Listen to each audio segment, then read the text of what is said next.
Thank you very much for inviting me to this year's Pirate Security Conference. I will talk today about how artificial intelligence may change our lives or already changes our lives today. And we may not be always aware about what's going on or what's happening because it's kind of a fragmented industry right now. In principle, I would want you to be aware of a lot of questions which come up when we use artificial intelligence to support what we're doing in our daily lives.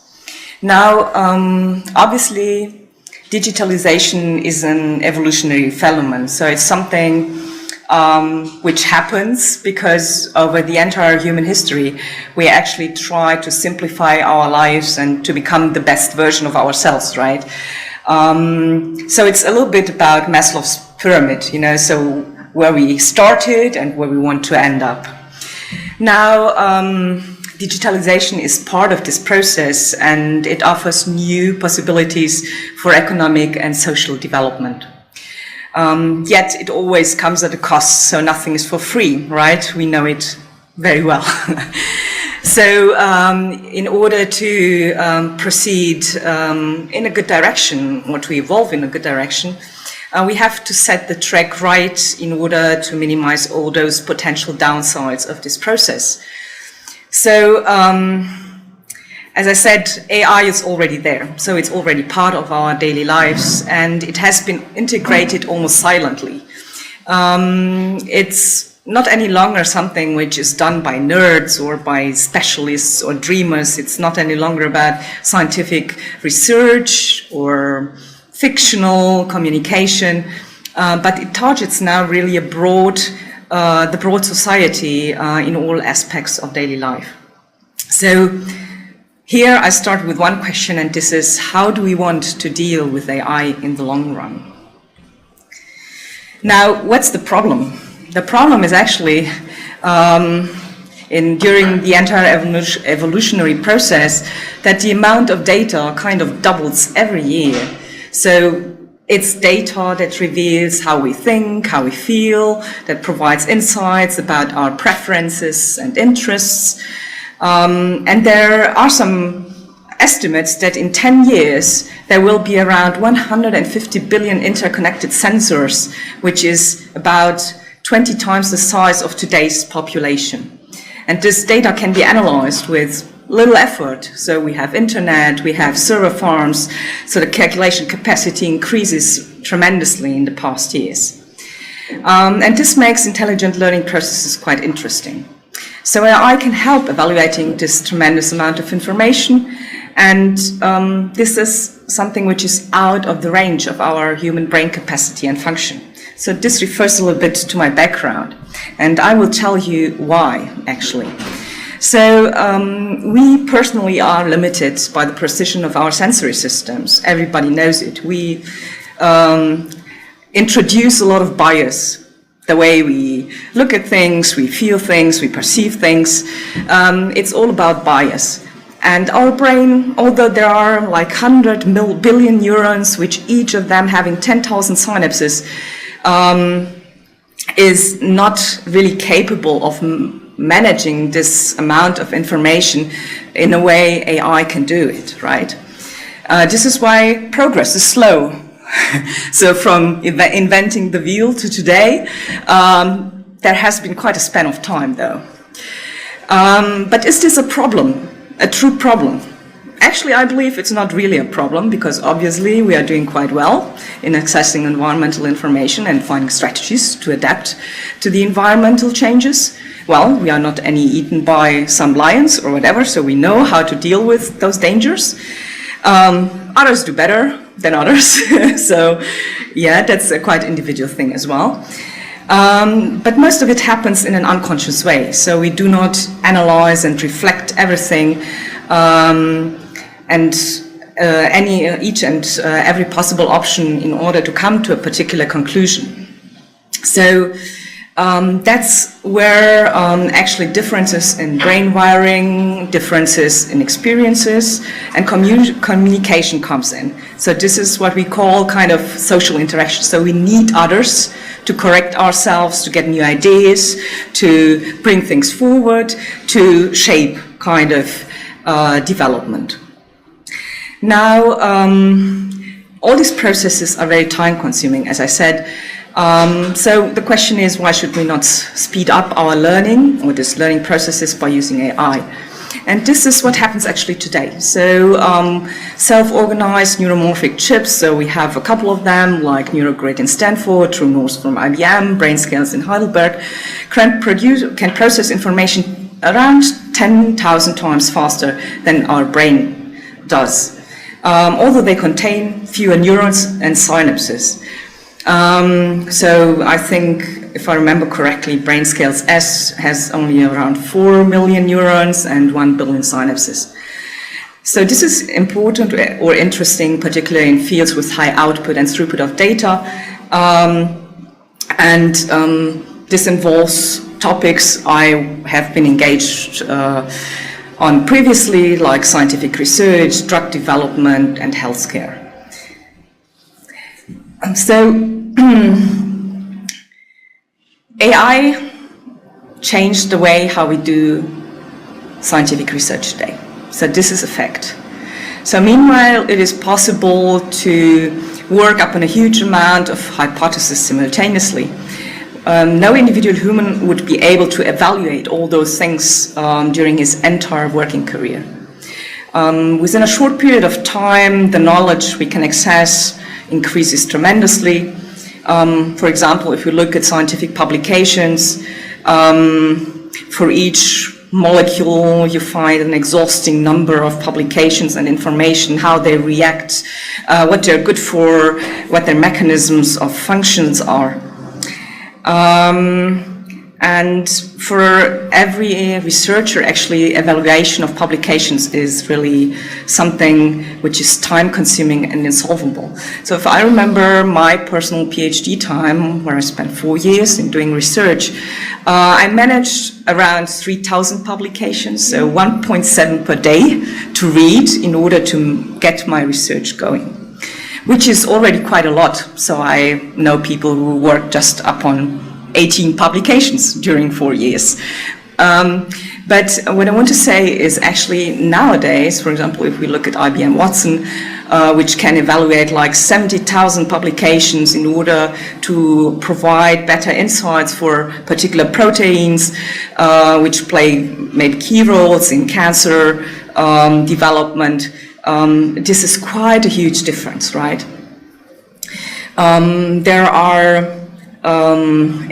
There's AI called ADAM, for example, from Cambridge, which really generates working hypotheses by itself and tries to evaluate those by performing the experiments using available lab equipment. So actually, it really replaces a researcher.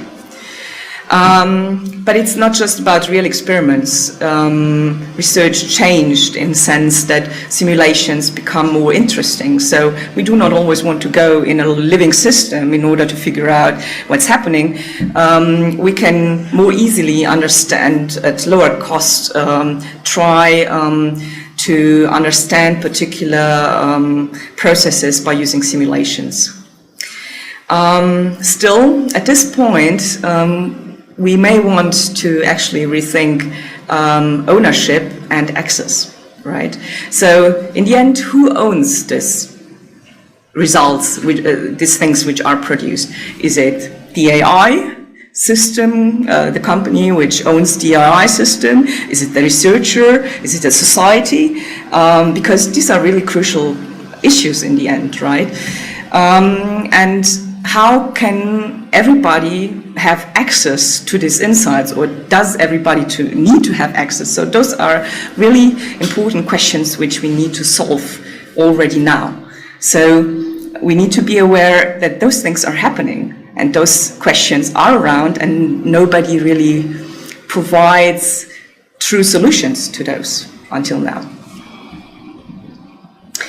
What about drug development? So I've been working for several pharmaceutical companies, and those companies now realized, well, artificial intelligence can help me really in speeding up my drug development processes.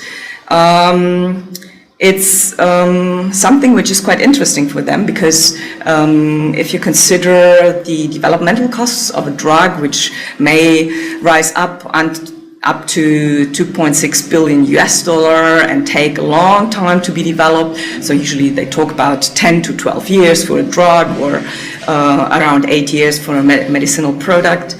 This is quite range of time which can be speeded up by using AI systems like IBM Watson.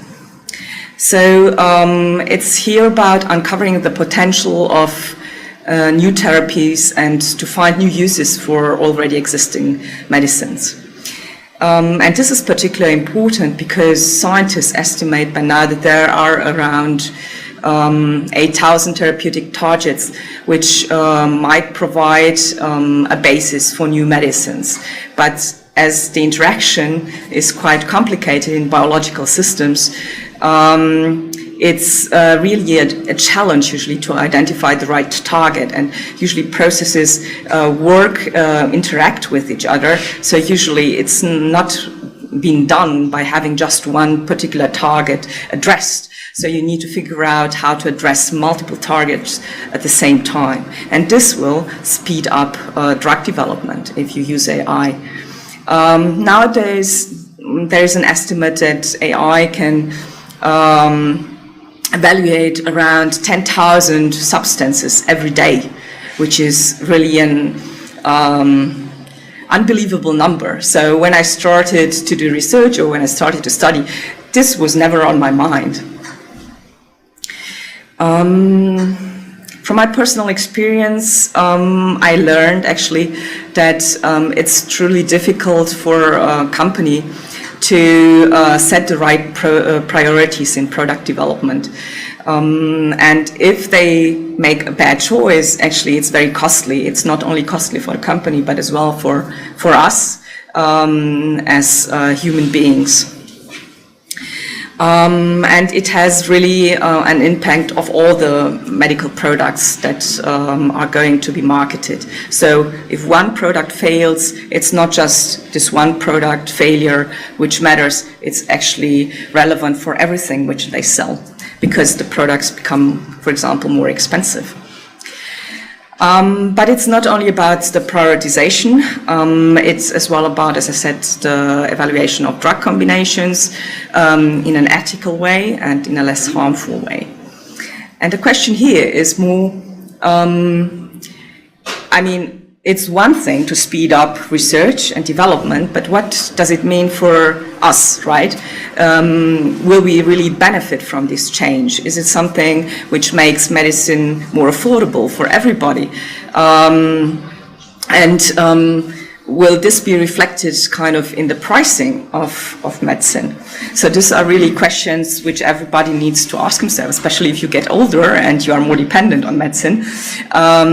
And if you imagine, for example, that a simple antibody can cost per year, 30,000 euro or even more, depending on the disease you have, then this is a tremendous amount of money and is a tremendous burden. So usually we talk about healthcare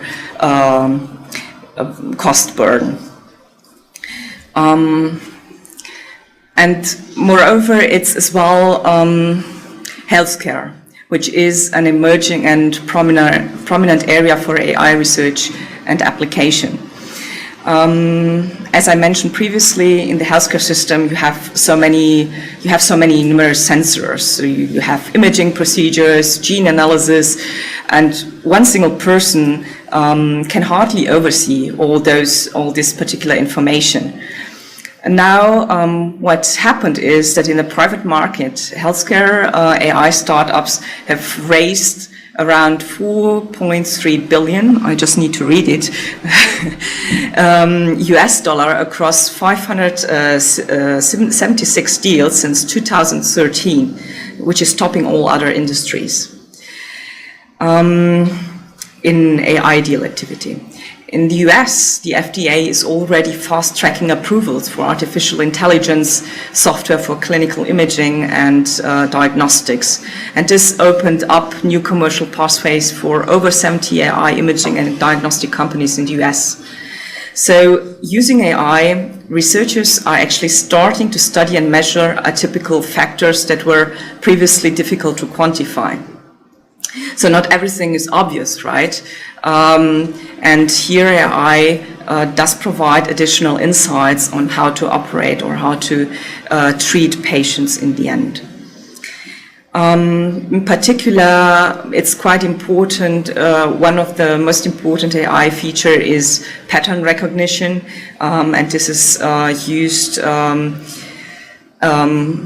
particularly for new diagnostic methods in radiology, as you see it here, in order to make sure that there is no human bias any longer introduced and there is more accuracy in detection, for example, of cancer cells or cancer structures within the organism. Now, image recognition, which is revolutionizing diagnostic, is still depending actually on a large number of annotated images in order to make sure that diseased tissue is distinguished from healthy tissues. And when we look, for example, at Google DeepMind, so the neuronal network was able to match the accuracy of medical experts in diagnosing 50 sight-threatening eye diseases, for example. So this is already something which is happening and is already introduced in our healthcare systems. Meanwhile, there are a lot of programs which people are working on, so those who help identifying drug interactions in a timely manner using patient medical records, those who scan patient history and diagnosis in order to identify particular signals which indicate rare diseases. Those are difficult to diagnose because physicians are not often confronted with those diseases, so here AI already kicked in and helped. But it's as well there are as well programs which help identify the most beneficial therapy for a patient, because we always talk about personalized medicine.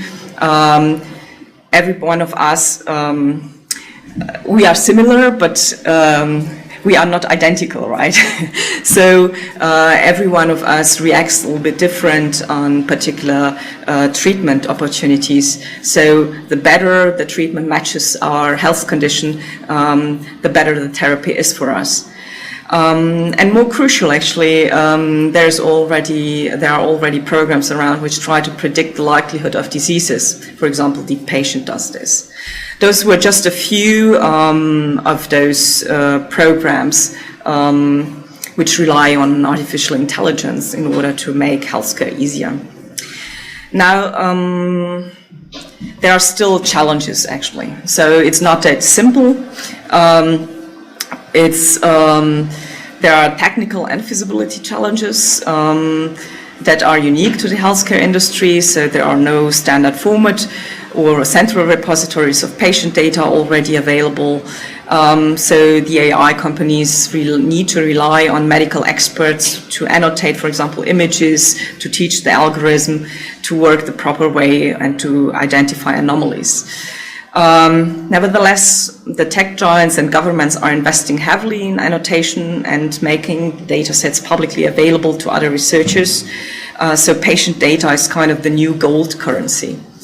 Apple is building a clinical research ecosystem around iPhone and Apple Watch, and since 2015 it has launched 2 open source frameworks like ResearchKit and CareKit to help clinical trials recruit patients and monitor their health remotely. And just last year, Roche acquired Flatiron Health for a lot of money in order to mine patient data. So Today, it's said that over 2,500 clinicians use Flatiron's OncoMR. This is the AI system, which is an electronic medical record software focused on oncology. Over 2 million active patient records are reportedly already available for research. And other companies like GE and Siemens are also looking to ways to create large-scale data set. So for us, one of the major questions that arises is, do we really have a choice about the way how some of our most intimate data is actually handled? I can give you a short anecdote which just happened this week to me. I needed to go to the dentist, and for an implant, they needed to do a 3D imaging of my jaw. And I went to the radiologist, and I got a sheet of paper. I got a lot of sheets of paper to sign, but one of those papers said, well, here you consent that we transfer this data to your dentist in order to do this, but there was an additional line saying that this data is going to be, you consent as well, that this data is going to be used in clinical trials. And I was not even able to tick it off, so it was there. And I just needed to assign it, and I asked myself, well, should I just line it out or not? But in principle, this is the way how we deal actually with patient data. And I think this is not necessarily the best way to do it. So we need really to be very cautious about what's happening now in terms of data patient records, and because these are all very sensitive information in the end, and it can be used for different purposes, right? Now in Germany, there has been already some idea on how to deal with this situation. It's said that IT application and data integration centers are to be created by 2022 within the scope of the Förderkonzept Medizininformatik, in which all German hospitals should feed their findings digitally and, of course, anonymously in order to create secure data pools. So it's a beginning, but still we need to work upon those issues. But it's not just about research, drug development, and healthcare.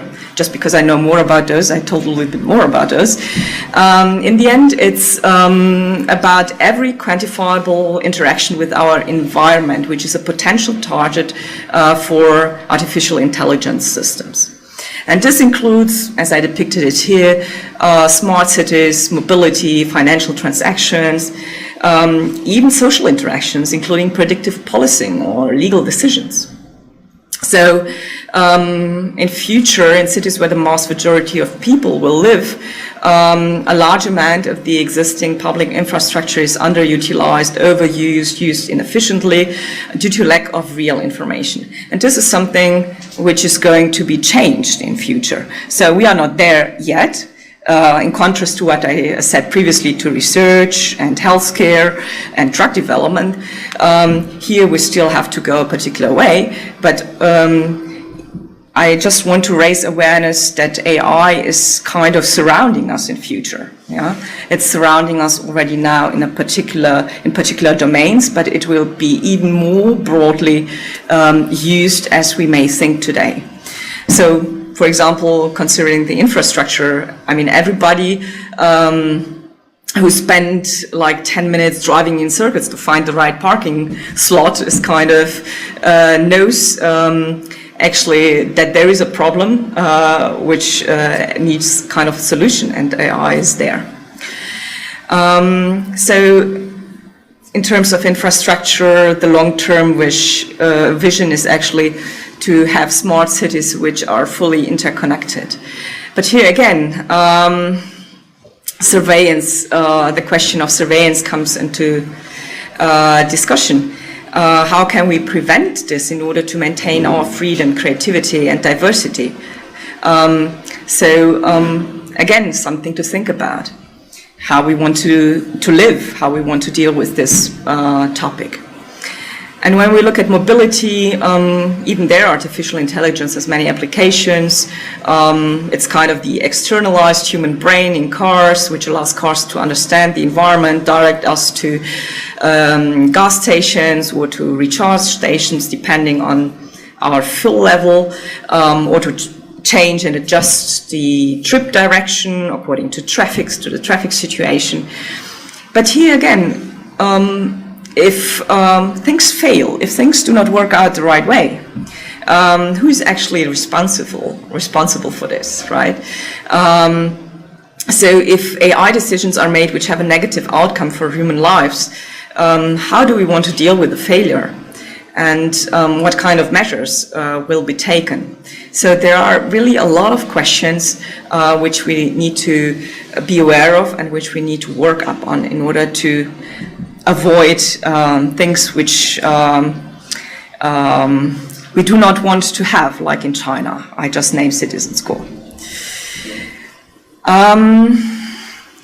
And a problem with the assignment of responsibility became actually already very obvious during the financial crisis. So in the past, the financial world has witnessed profound changes due to a combination of pure big data statistics and violation of privacy, which led to a collapse. Everybody knows, obviously.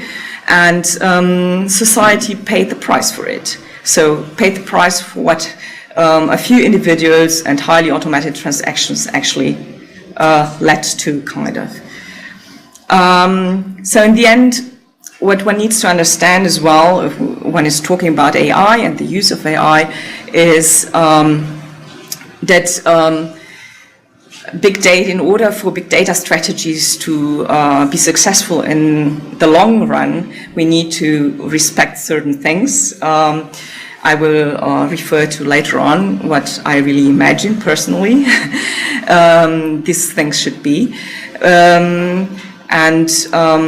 Yeah, it's especially more important when we realized that, for example, here in the finance sector, 70% of all transactions are already performed by algorithms. Therefore, it's really smart. It's really smart actually to approach the use of AI in a reasonable, value-based way and with a more long-term perspective.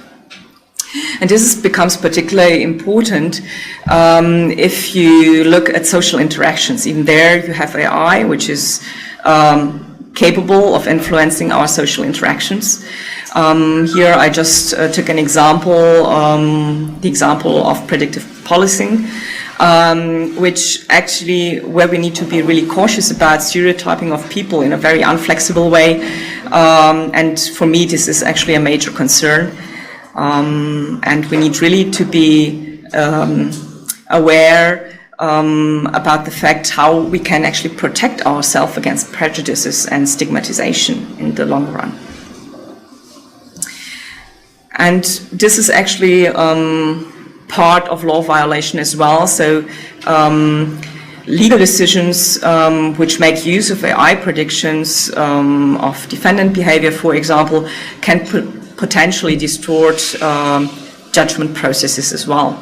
So, for example, in currently courts and correction departments around the US use algorithms to determine a defendant's risk, which ranges from the probability that an individual will actually commit another crime, or that he will, the likelihood that he will appear for his or her court date.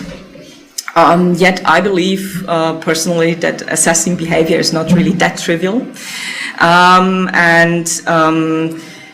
For me, a major question is how will a judge actually weigh the validity of a risk assessment tool which is based on AI if you cannot even understand the decision-making process behind. And at the moment, there is not necessarily an insight on how the algorithm works.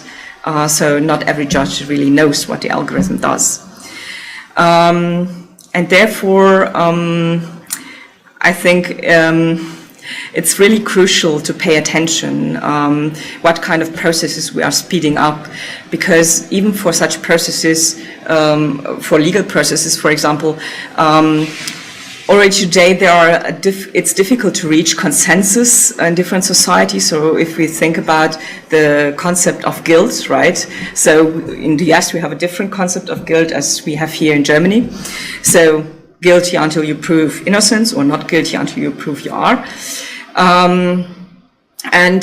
Even if we think about, I don't want to go to the categorical imperative of Kant, although I wrote it here, but for example, the golden rule, treat others how you wish to be treated, is lived differently around the globe. So if we refer again to China and to Europe and to the US at the moment, then we realize that there are some discrepancies and societies diverge, kind of. So we need to find a way how to integrate really AI in an environment which is already kind of unstable in a particular way. And this is particularly, actually, this is a quite old problem. It's a problem due to a conflict between self-interest and the well-being of others, which is quite old. So in terms of AI, it may give prejudgment may give us really a hard time to argue in our favor. And this is, again, something which I believe is crucial. So we learned until now that AI is omnipresent already. And having today's talk in mind, I actually paid really attention in the past 2 weeks to publication on AI topics. And there was really not a single day in the past 2 weeks. There was no post on any of the communication channels I used or I subscribed to.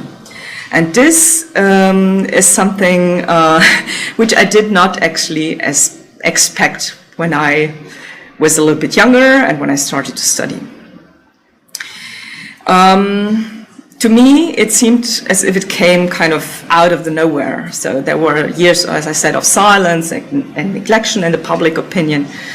And when I was studying neuroscience, there was a similar hype now around the brain, for example, and all the mysteries of its function and that are going now to be unraveled. One even spoke about the decade of the brain. I remember correctly because I was very eager to study neuroscience at that time. And for me now, it's just that I'm waiting for someone to call out the decade of AI. And I'm really surprised and astonished what AI is really capable to do. Especially in the last week, I was made attentive to machines that protrude into the domain of art and abstraction in terms of music. AI was capable of writing an entire orchestra music part, and nobody knew. And actually I thought, well, it can't be that good though. So I went to YouTube, I clicked, and I really was astonished because I could not recognize really a difference between somebody, a human, who would have been writing this music and the machine. So I was really amazed how this could become true, actually.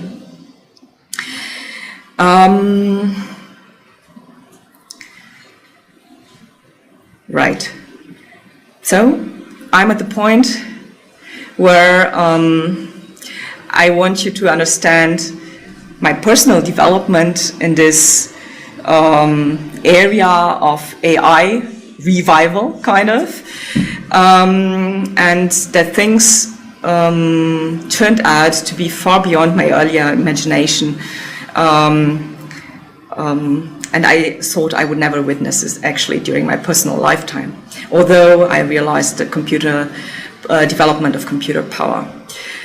What I dealt until today with were actually poor translations and speech recognition algorithms. So if you today even try to go to Google Translator and write and get a Chinese translation of what you want to say, I bet that your Chinese counterpart would not understand what the translator gave to you, because I experienced it by myself. I was learning Chinese, and for sake of saving time, I just used the translator, and in the end it gave kind of a very shallow kind of sign information which didn't make sense at all. So we are not yet there, so there is still work to do in AI, but nevertheless it's already interacting with every aspect of our life.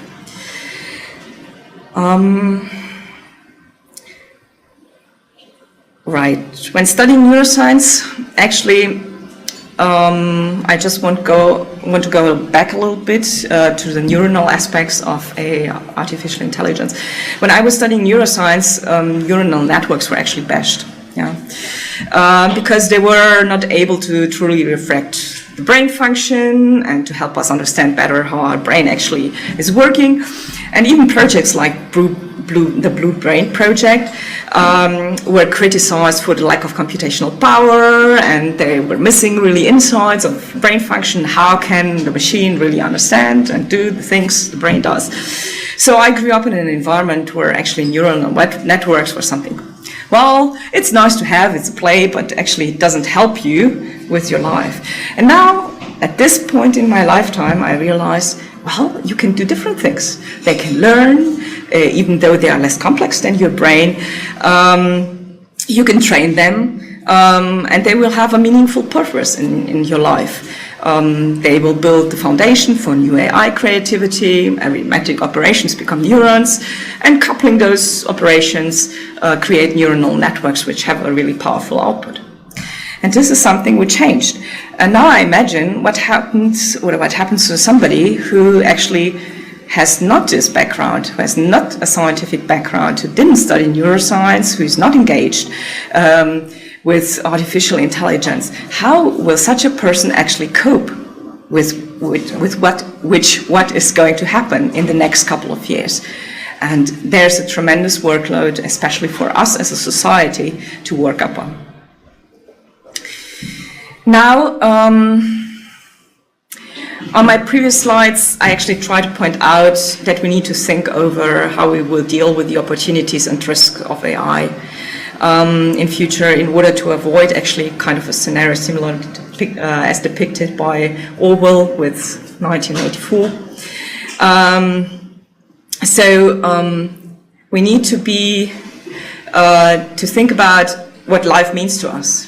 Actually, it means actually more to us than just the accurate execution of processes, right? We could call it kind of freedom to play. So this is what we actually, how we actually understand life. And in order to maintain this freedom, we need to be aware that in complex social systems, improvements in one area, so here, for example, in AI, in a particular domain, are often associated with some deterioration in others. And this is particularly true because search algorithms and recommendation systems can be influenced. So it's important in this context to prevent conflicts that arise through group formation, right? So we are separating society in particular groups, those who understand more, those who understand less, those who understand nothing, right? And this is something we need to avoid. So we need to avoid a fragmentation or a decomposition actually of our society in order for AI to be successful and to really support us in our daily lives. Therefore, this is what happens. I mean, the way economies and societies organize will really change fundamentally in the future. There are various prognoses. Some are more pessimistic, some are more optimistic, depending on the type you are, no? The glass half full or empty. There are estimates around that in the next 10 to 20 years, 50% of today's jobs will be displaced and 40% of the 500 top companies will be gone. And those who configure the algorithm can actually influence which part of the world we get to see. So those are all really true issues which we need to tackle. And although we all love personalized information, which is helpful on the one hand, it can be already also considered as digital salt prison on the other hand, right? And therefore, we need really to think about the consequences of this increasing individualization on the solidarity system. So how can we make sure that particular algorithms do not disadvantage people in their daily life? So setting the course for a democracy 2.0 holds opportunities and risks. And it's up to us to create opportunities for participation and promoting diversity. We need to ask ourselves when are the technologies compatible with our social core values. We need to think about traceability of algorithmic decisions, and that this is key to maintaining actually democratic structures. We need to decide upon what an unverifiable algorithm should decide and what not. And we need to figure out, do we have a right to object, and when and where do we need to object? Some algorithms, and I pointed out those who classify people, the predictive ones, especially in the legal and policing area, we have to look upon those more closely, even if necessary in the code, but this is not that trivial, right? Business secret, and the codes are evolving. So the safe and sensible handling of data and the collection of those data will be one of the big topics actually of the future. And how can we prevent those few who own the control of the machines from influencing more and more areas of the society? Two really important questions in order to set up or to maintain the democratic processes we actually have. And therefore, we as well need to ask ourselves a question around privacy. So what is privacy really worth to us? What price are we willing to pay? What price are we not willing to pay? Without technical understanding, it is really difficult today to ensure adequate privacy protections. I don't know how you deal with it, but by now, even me, I'm overwhelmed with the number of setting options I have, and I sometimes even don't know what my tool is capable of doing, even my mobile sometimes. And what happens if those devices are more and more interconnected, for example. So we need to think about transparency, about democratic control, and ethical barriers. Something which people try to neglect or tend to neglect today. And we need to think as well about a commercial value of information. So when does it make sense to ask for a commercial value, and when does it not make sense to ask for it? Because some say actually everything should be for free, and others say we should charge for information. Me personally, I believe there is an intermediate situation.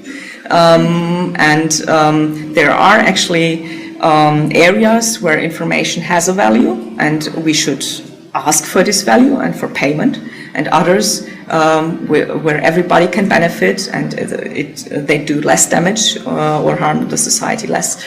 That's for free. But that's a point of discussion, right? So, and it depends on the domain we are talking about.